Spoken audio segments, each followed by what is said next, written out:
ज्ञान नाही विद्या नाही ती घेण्याची गोडी नाही, बुद्धी असून चालत नाही तयास मानव म्हणावे का?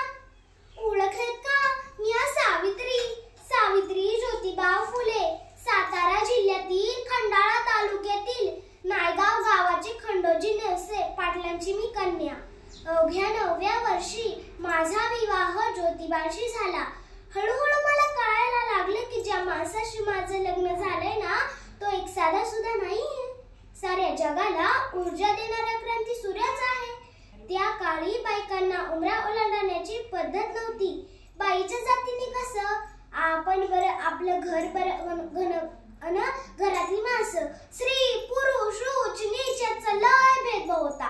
त्यावर एकच उपाय म्हणजे शिक्षण. शिक्षणाचा ध्यास हे एकच खूळ ज्योतिबांच्या मनात होता. एकदा ज्योतिबा शिक्षणाचा प्रसार करत असताना फाराड नावाच्या ब्रिटिश मॅडम त्यांना म्हणाल्या, मिस्टर फुले तुम्हाला शिक्षणाचा प्रसार करायचा आहे ना, so educate first woman because if as woman educated the whole house will be educated.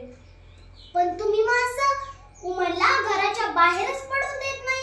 So bad mister फुले. झालं आले की ते माझ्याकडे पाटी पेन्सिल घेऊन आणि मला म्हणाले, सावित्री आजपासून मी तुला शिकवणार.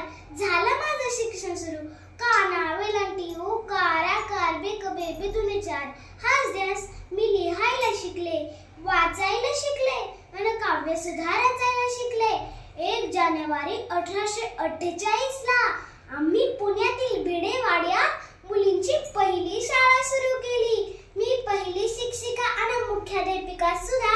शेरपटासारखा जगला तर काम तमाम होईल आणि वाघासारखा जगला तर नाव होईल. धर्माचं मात्र समाजाचं मात्र धर्म बुडाला म्हणून कोल्हेकोई सुरू होती. हो, एखाद्या सर्वसामान्य माणसाने शिक्षण घेतलं तर कोणता धर्म बुडतो का? इतका तगला तू असू शकतो का? आपला धर्मासाठी माणूस असतो की माणसासाठी धर्म असतो?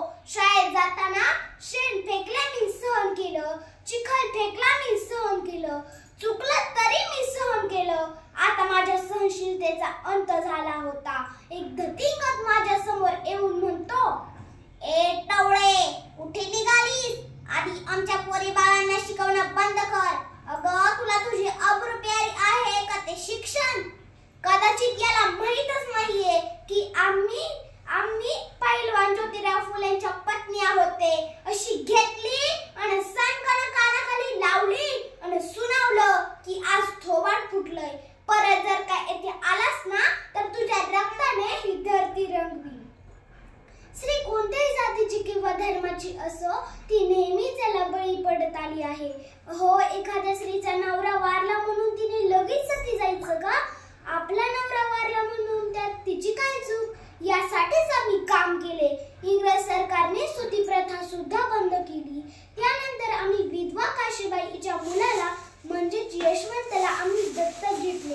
त्याच्या तुरु धावण्याने आमचं सारं अंगण कसं फुलून जायचं. त्याला वाढवलं, मोठं केलं आणि डॉक्टर सुद्धा बनवलं. पुण्यात प्लेगची साथ पसरली होती. काखेत गोळा आला की लोक जागेवर मरून पडायचे. मी यशवंताला म्हणाले, यशवंत आपल्याला हॉस्पिटल उघडायचंय. यशवंताने हॉस्पिटलही उघडलं.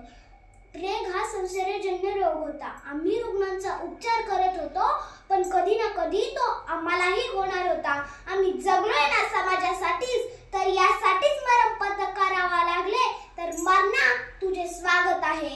हो, सावित्रीची सावित्री बाई झाले, सावित्रीबाईची सावित्री माई झाले आणि बघता बघता आमच्या 18 शाळा झाल्या. सती प्रथा केशवपण याच्यावर आम्ही मात केली. आनंद होता तो आयाबायांनी शिकण्याचा, आनंद होता तो आयाबायांनी शिकण्याचा. म्हणूनच म्हणे, विद्येविना मती गेली, मतीविना नीती गेली, नीतीविना गती गेली, गतीविना वित्त गेले, वित्तविना शूद्र खचले. इतके अनर्थ एका अविद्येने केले. एक मुलगा शिकला ना तर तो एकटाच शहाणा होतो. एक मुलगा शिकला ना तर तो एकटाच शहाणा होतो. पण एक मुलगी शिकली ना तर ती संपूर्ण घराला शहाणं करते. मुलींना शिकवा, मुलींना जगवा आणि या देशाची साक्षरता वाढवा. मुलगी म्हणजे आनंद, मुलगी म्हणजे चैतन्य, मुलगी म्हणजे ज्योती, मुलगी म्हणजे साक्षात जगदंबा आणि सरस्वती. जाता जाता एवढेच म्हणावेसे वाटते, माझ्यामुळे शिकल्या तीन दुबळ्यांच्या मुली, माझ्यामुळे शिकल्या तीन दुबळ्यांच्या मुली, मी ज्ञानदाती, मी ज्ञान ज्योती, सावित्रीबाई फुले.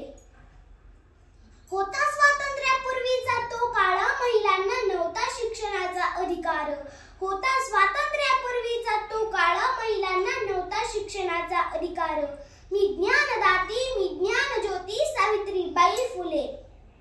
पुरुषांच्या बरोबरीने महिलांना मिळवून दिले स्थान, पुरुषांच्या बरोबरीने महिलांना मिळवून दिले स्थान. वाढविला जगती महिला वर्गाचा सन्मान, वाढविला जगती महिला वर्गाचा सन्मान. मी ज्ञानदाती, मी